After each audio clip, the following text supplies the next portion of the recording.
जय गुरुदेव।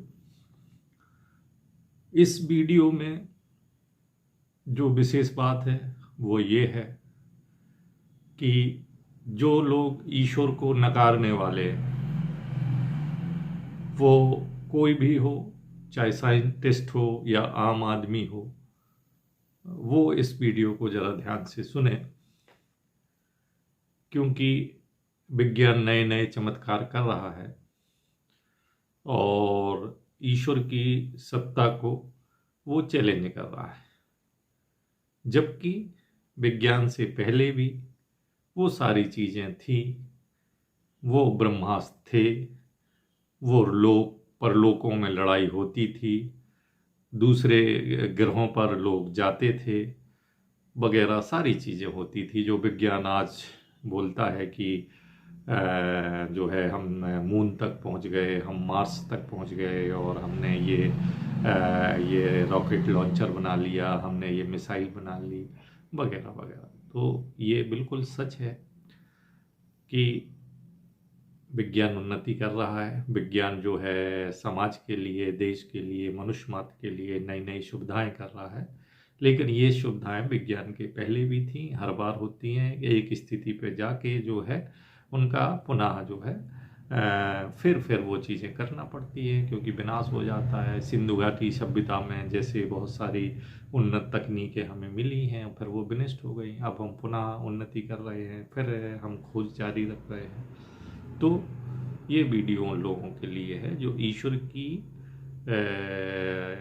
सत्ता को चैलेंज करते हैं। जैसे स्टीफन हॉकिंस, ये बहुत ही महान वैज्ञानिक हुए हैं। इन्होंने जो है सबसे बड़ी ब्लैक होल की थ्योरी दी है और इन्हीं के नाम का अभी डंका बज रहा है।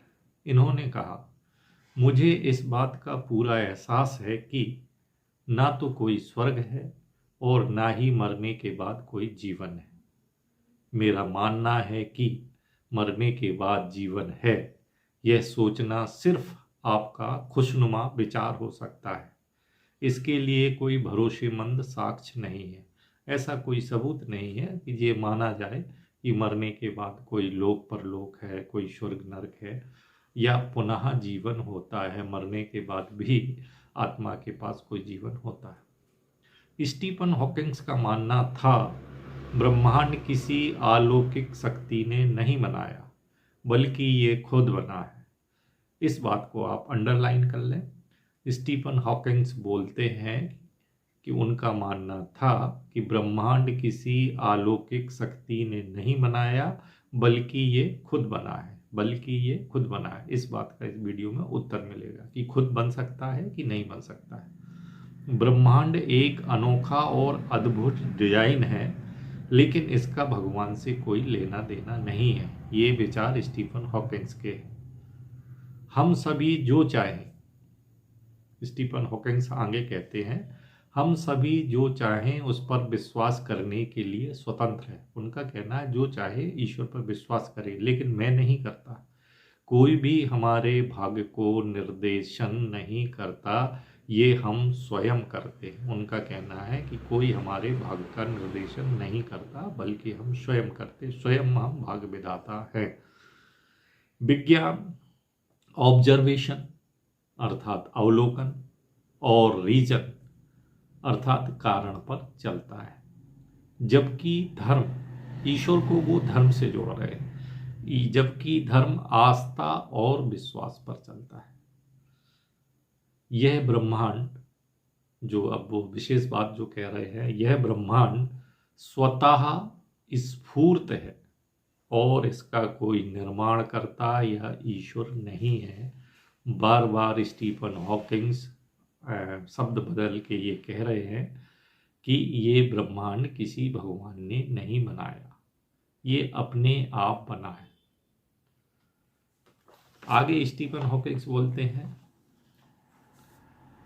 तो पहले हम इस वीडियो में इस बात का ही उत्तर देंगे कि ब्रह्मांड अपने आप बना है, जो स्टीफन हॉकिंस बोल रहे हैं वो बना है कि नहीं बनाया है। इसके बारे में जो वेद है, जो हमारे शास्त्र हैं, वो क्या बोलते हैं, इस बात का आप सुनिए। चूंकि हम बार बार अपने वीडियो में बोलते हैं, जो वेद कहता है कि प्रारंभ में अर्थात सर्ग जब शुरू हो रहा था तो सर्गादि काल में जगत रचना के लिए आदृष्टबद्ध आत्म संयोग से परमाणुओं में क्रिया होती है। ये सृष्टि का प्रारंभ है, जो वेद कहता है कि सर्गादि काल में जगत रचना के लिए आदृष्टबद्ध आत्म संयोग से परमाणुओं में क्रिया होती है। आदि काल में जब जगत की रचना होने को थी, तब सर्वप्रथम जगत के मूल उपादान कारण परमाणुओं में क्रिया होती है। यहाँ पे आप गौर कर लें कि सर्वप्रथम जगत के मूल उपादान कारण परमाणुओं में क्रिया होती है, तब परमाणु एक दूसरे से संयुक्त होकर जगत बनाता है। परमाणुओं में उस क्रिया का कारण क्या है, इस पे गौर करने वाली बात है कि परमाणुओं में जो क्रिया होती है उसका कारण क्या है। इसका कारण वेद कहता है आदृष्टवादात्म संयोग। आदृष्टवादात्म संयोग अतीत सृष्टि में इसके पहले जो सृष्टि थी, अतीत सृष्टि में जीवात्माओं के द्वारा अनुष्ठित शुभ अशुभ कर्मों से अर्जित धर्म अधर्म आत्माओं में संवेद रहते हैं। उन्हीं धर्माधर्म का नाम है आदृष्ट। तो पहले आप ये जान लें कि अदृष्ट से बल के परमाणुओं में क्रिया होती है, तो अदृष्ट का अर्थ है कि अतीत सृष्टि में आत्माओं के द्वारा अनुष्ठित शुभ अशुभ कर्मों से अर्जित धर्म अधर्म आत्माओं में संवेष्ट रहते हैं। उन्हीं धर्माधर्म का नाम है अदृष्ट। अदृष्ट वाले आत्माओं का परमाणुओं के साथ संयोग परमाणुओं में सर्गोन्मुख क्रियाओं को उत्पन्न कर देता है। तो ये समझने वाली बात है कि स्टीफन हॉकिंग्स का ये सोचना है शायद कि परमाणुओं से ये संसार बन जाता है। परमाणु अपने आप वो क्रिया करते हैं और ये संसार बन जाता है। वेद इसको और क्लेरिफाई करता है कि आदृष्ट के बल से परमाणुओं में क्रिया होती है। आदृष्ट वाले आत्माओं का परमाणुओं के साथ संयोग परमाणुओं में सर्गोन्मुख क्रियाओं को उत्पन्न कर देता है। सर्ग की रचना का क्रम अति विस्तृत प्रदेशों में चालू रहता है। पूरे सभी जगह एक साथ चालू रहता है, जहां सर्वत्र आदृष्ट वाले आत्माओं का परमाणुओं में संयोग होना चाहिए। तो पूरी जगह एक समान क्रिया चालू होती है। यह स्थिति क्या दिखाती है? यह स्थिति आत्माओं को व्यापक माने बिना संभव नहीं है।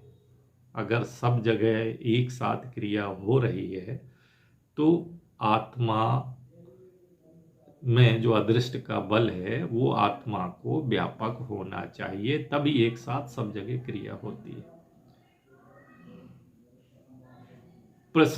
यहाँ प्रश्न उठता है, क्या यह सर्ग प्रक्रिया अपने रूप में पूर्ण है? क्या सर्गोत्पत्ति के लिए अन्य किसी निमित्त की आवश्यकता नहीं होती है? जैसे वैज्ञानिकों का सोचना है कि परमाणु में अपने आप क्रिया होती है। तो यहाँ प्रश्न खड़ा करता है कि क्या ये अपने आप परमाणुओं में क्रिया हो सकती है? किसी निमित्त की आवश्यकता नहीं है क्या? इसका उत्तर आप सुन लें। यदि यह पूर्ण है तो सर्ग रचना के कारणों में से ईश्वर की आवश्यकता ही नहीं है। अगर कहते हैं थोड़ी देर के लिए अगर इस क्रिया को पूर्ण मान लिया जाए तो फिर भगवान की क्या आवश्यकता है? फिर तो वैज्ञानिकों को जो मौका मिला है कि ईश्वर नहीं है वो कह सकते हैं, थोड़ी देर के लिए मान लें। कि सर्ग प्रक्रिया में ईश्वर का दखल नहीं है, तब उस दशा में सर्ग रचना का होना कहाँ तक संभव है। पहला पॉइंट जाने आप, यह एक सर्वसम्मत विचार है कि जीवात्माओं को कोई बाहर्त ज्ञान शरीर इंद्रिया आदि साधनों के सहयोग के बिना नहीं होता, कि जो जीवात्मा में जो ज्ञान होगा उसके लिए शरीर इंद्रिय साधन होना जरूरी है। जब सृष्टि नहीं है, अर्थात प्रलय काल है, सृष्टि अभी होने को है, तब शरीर इंद्रिय आदि के ना होने के कारण जीवात्माओं को यह बाह्य ज्ञान तो हो ही नहीं सकता। कैसे हो सकता है? क्वेश्चन मार्क है। कैसे हो जाता है कि जब सृष्टि रचना प्रारंभ होनी है तो उससे प्रेरित परमाणु इस कार्य के लिए सक्रिय हो जाएंगे। परमाणुओं को ये पता ही नहीं चल पाएगा कि अब हमको आपस में मिलना है। ये कौन बताएगा? कोई निमित्त कारण तो है नहीं, कोई ईश्वर तो है नहीं, तो अपने आप कैसे पता चल जाएगा? उत्तर में वैज्ञानिक सोच सकते हैं, कहा जा सकता है कि आत्माओं को यह जानने की आवश्यकता नहीं, वहां तो केवल अदृष्ट आत्माओं का परमाणुओं से संयोग होना अपेक्षित है। सोचिए, आत्मा नित्य है। यहाँ गौर करने वाली बात है कि आत्मा नित्य है, आत्मा व्यापक है, उनका परमाणुओं से संयोग बराबर विद्यमान रहता है। अर्थात इस कॉस्मॉस में आत्मा भी नित्य है और सब जगह व्यापक है, परमाणु भी सब जगह व्यापक है। तब परमाणु हमेशा रहते हैं, आत्मा हमेशा रहती है। तो कहते हैं जब ये दोनों रहते ही हैं तो फिर तो ये है कि संसार बनने की प्रक्रिया चालू ही रहना चाहिए, सर्ग रचना निरंतर होती रहनी चाहिए। इसका वही अवसर कौन नियत करता है? जिसको विज्ञान कहता है कि बिग बैंग हुआ और ऊर्जा फैलती गई और इस प्रकार जो है सारा हमारा ये ब्रह्मांड का निर्माण हुआ। तो कहते हैं वो अवसर, वो समय, वो कौन निर्धारित करता है कि अब सर्ग रचना होगी? बिग बैंग हुआ था ये बोलते हैं, तो अभी बीच में और बिग बैंग हो जाना चाहिए इनके जीवित रहते हुए, और एक नया सूर्य चंद्रमा बन जाना चाहिए। ऐसा तो हुआ नहीं। तो वही कहते हैं कि आत्मा व्यापक है, परमाणु हमेशा से है, और इनका ये हमेशा से हर जगह परमाणु है, हर जगह आत्मा है। तो सृष्टि का लगातार निर्माण होता रहना चाहिए, लेकिन ऐसा नहीं होता। कहा जाएगा काल विशेष आने पर। वैज्ञानिक क्या बोल सकते हैं कि नहीं नहीं, ऐसा रोज थोड़ी होता है, जब कोई एक समय आएगा तब ये होता है, एक निश्चित समय के बाद होता है। ऐसा कह सकते हैं वैज्ञानिक कि जब वह क्षण आएगा तो परमाणुओं के साथ अदृष्ट बाधात्माओं का संयोग होने पर भी परमाणु क्रिया जो है वो हो जाएगी, परमाणु क्रिया हो जाएगी या नहीं होगी, वह क्षण आने पर क्रिया होने लगेगी। तो यहां विचार करिए कि ऐसा कथन कहां तक संगत है। पहली बात तो ये कि जो आत्माएं हैं सूक्ष्म रूप में विद्यमान है, जो परमाणु सूक्ष्म रूप में विद्यमान है और सब व्यापक है। तो कहते हैं सर्ग रचना निरंतर होना चाहिए, तो निरंतर नहीं होती। दूसरी बात, वैज्ञानिक लोग कह सकते हैं कि नहीं नहीं, ऐसी रोज थोड़ी होगी, जब एक विशिष्ट समय आएगा तब होती है। तो उसका उत्तर यहां दे रहे हैं कि परमाणु जड़ है, धर्म अधर्म भी जड़ है, शरीर इंद्रिय साधनों का अभाव है। अभी वहां किसी का शरीर नहीं है, कोई इंद्रिय नहीं है, तो उसमें अभाव है। तो आत्मा को यह ज्ञान होना, आत्मा अजर अमर है तो आत्मा तो विद्यमान है। तो कहते हैं परमाणु जड़ है, धर्म अधर्म जड़ है जिसको अदृष्ट बोलते हैं, और अभी शरीर इंद्रिय आदि साधनों का अभाव है, और आत्मा को बिना शरीर इंद्रिय के ज्ञान नहीं होता। ऐसी स्थिति में यह पहचान कैसे हो जाएगी और किसको हो जाएगी कि अब वो क्षण आ गया, अब परमाणु आपस में मिलने लगेंगे और परमाणु सर्गोन्मुख हो जाएंगे, सृष्टि के निर्माण चालू हो जाएंगे। इसके अतिरिक्त जो काल